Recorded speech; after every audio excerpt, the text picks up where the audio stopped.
नमस्कार दोस्तों, आज के इस वीडियो में हम लोग जानेंगे कि गैप सर्टिफिकेट क्या होता है और इनको कैसे हम लोग प्राप्त करते हैं और इनके क्या क्या प्रक्रिया है, इन सभी चीज़ों के बारे में और किन किन को गैप सर्टिफिकेट लगते हैं, इन सभी चीज़ों के बारे में हम आज के इस वीडियो में बताने जा रहे हैं। दोस्तों, वीडियो को स्टार्ट करने से पहले अगर आप इस चैनल पर नए हैं तो चैनल को भी सब्सक्राइब कर सकते हैं। दोस्तों, तो चलिए स्टार्ट करते हैं। दोस्तों, गैप सर्टिफिकेट सबसे पहले ये समझ लेते हैं कि होता क्या है।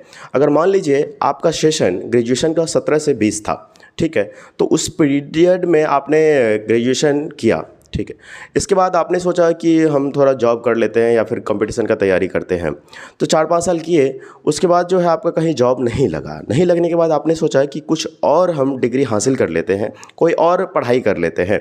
तो मान लीजिए कि 3 साल का गैप हो गया, 4 साल का गैप हो गया, तो 2024 में आप चाहते हैं कि हम कोई एडमिशन लें, ठीक है। वो एडमिशन लेने के वो जो गैप है उसका क्षतिपूर्ति करने के लिए आपको ये सर्टिफिकेट बनाना होता है, उसको गैप सर्टिफिकेट बोलते हैं। दोस्तों, अब ये गैप सर्टिफिकेट बनते क्या है, कैसे हैं और इसमें क्या क्या डॉक्यूमेंट्स लगते हैं, इन सभी चीज़ों के बारे में हम आपको बताने के लिए जा रहे हैं। गैप सर्टिफिकेट सबसे पहले ये तो आपको कचहरी में जाना पड़ेगा। वहाँ पर मिनिमम जो है 10 रुपये के स्टाम्प पेपर पर बनते हैं। हालांकि कई जगह जो है 10 रुपये के स्टाम्प पेपर उपलब्ध नहीं होते हैं, तो आप 50 रुपये का भी ले सकते हैं, 100 रुपये का भी ले सकते हैं। मिनिमम नहीं होना चाहिए, मैक्सिमम होना चाहिए, ये हमेशा याद रखिएगा। 10 रुपये का अगर बोला गया है तो 50 रुपये का हो सकता है, लेकिन 10 से नीचे नहीं हो सकता है, ठीक है। तो ये नोटरी पर भी करवा सकते हैं और टिकट लगा के भी करवा सकते हैं, वो भी वैलिड होगा, वकील से उनका साइन होगा, वो भी वैलिड होगा।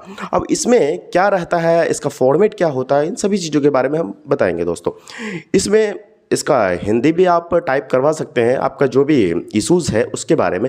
लेकिन इसमें क्या रहता है, इसमें हम आपको संक्षिप्त में बताने का प्रयास करते हैं। तो अगर मान लो कि हिंदी में हम बात कर रहे हैं तो उसमें आपको एफिडेविट रहता है, यानी कि शपथ पत्र। तो आपका जो भी नाम रहेगा तो मैं, और उम्र भी रहेगा तो उम्र भी लिखना पड़ेगा, और पिताजी का नाम, ग्राम, पोस्ट और जो है थाना कहाँ पर है, पोस्ट ऑफिस कहाँ पर है, पिन कोड क्या है, कौन से ज़िला का है। तो यहाँ पर इतना लिखने के बाद मैं अस्थाई निवासी हूँ, ये पहला नंबर। ये अपना ऊपर में जो है ना, आप इसको प्रूफ कर रहे हैं कि मैं यहाँ का हूँ, ठीक है। इसके बाद जो है दूसरा नंबर पॉइंट में आपको अपना आधार नंबर लिखना पड़ेगा, यह मेरा आधार नंबर है। फिर तीसरा नंबर अगले पॉइंट वाइज आप लिख सकते हैं कि मैंने इस अवधि में अपने विश्वविद्यालय, जो भी आप विश्वविद्यालय ABC से मैंने इतने ईस्वी में ग्रेजुएशन का सर्टिफिकेट लिया, पास किया, ठीक है। मान लीजिएगा आपने 2020 में अप्रैल में कर लिया, मार्च में कर लिया, ठीक है। तो आप लिखेंगे कि मार्च 2020 में मैंने ग्रेजुएशन की परीक्षा पास की, ठीक है। इसके बाद जो आपका गैप है, गैप मान लीजिए 2024 तक है, मान लो फरवरी में, क्योंकि अमूमन जो है मार्च या अप्रैल से एडमिशन होना स्टार्ट हो जाता है, तो अप्रैल तक आप लिखेंगे इतना तक मेरा गैप रहा। अब इस दौरान मैंने किसी अन्य कंपटीशन का तैयारी कर रहे थे, जिस वजह से जो है हम और अपना शिक्षा प्राप्त नहीं कर पाए, ठीक है।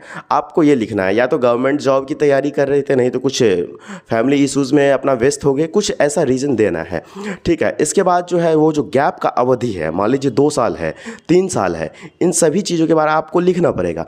फिर इसके बाद लास्ट में पॉइंट जो है आपको ये लिखना पड़ेगा कि इस अवधि से लेकर इस अवधि तक हम इस कॉलेज या इंस्टीट्यूशन में हम अपना दाखिला इस सत्र में लेना चाहते हैं, इस क्षेत्र में। मान लीजिए कोई MSc कर रहा है तो उस अवधि में आपको लिखना पड़ेगा ये चीज़। तो फिर आप लास्ट में ये लिखेंगे, मैं पुनः धर्मतः शपथ पूर्वक ये कहना चाहता हूँ कि उपयुक्त जो जानकारी हमने ऊपर लिखा है ये पूरा सत्य है, ठीक है। इसके बाद आपको नोटरी पर नोटराइज करवाना होगा वकील से जाके, इन सभी चीज़ों के बारे में। हालांकि इसका जो है फ़ी डिफरेंट वेरी कर सकता है, ठीक है, कुछ रुपीज़ एक्स्ट्रा लग सकते हैं। हालांकि मिनिमम और मैक्सिमम की बात करें, मिनिमम 100 रुपये, 150 रुपये से लेके 250-300 तक, अपना जैसे आपके अकॉर्डिंग वहाँ पर रहता है, तो उस अकॉर्डिंग आपको लगता है।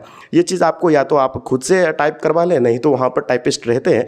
और कई सारे केस में क्या होता है, आप जाएंगे ना वहाँ पर, तो वहाँ पर जो टाइपिस्ट रहते हैं उनके पास ऑलरेडी वो फॉर्मेट रहते हैं। आप बोलेंगे हमको गैप सर्टिफिकेट चाहिए तो आपको मिल जाएगा बहुत ही आसानी से। हालांकि हम यहाँ पर जो है ये साइड में एक स्क्रीनशॉट लगा देंगे, आप चाहे तो वहाँ पर देख सकते हैं। दोस्तों, thank you for watching this video. और आपने अभी तक इस चैनल को सब्सक्राइब नहीं किया है तो चैनल को भी सब्सक्राइब कर लीजिएगा। दोस्तों, थैंक यू। जय हिंद, वंदे मातरम। दोस्तों।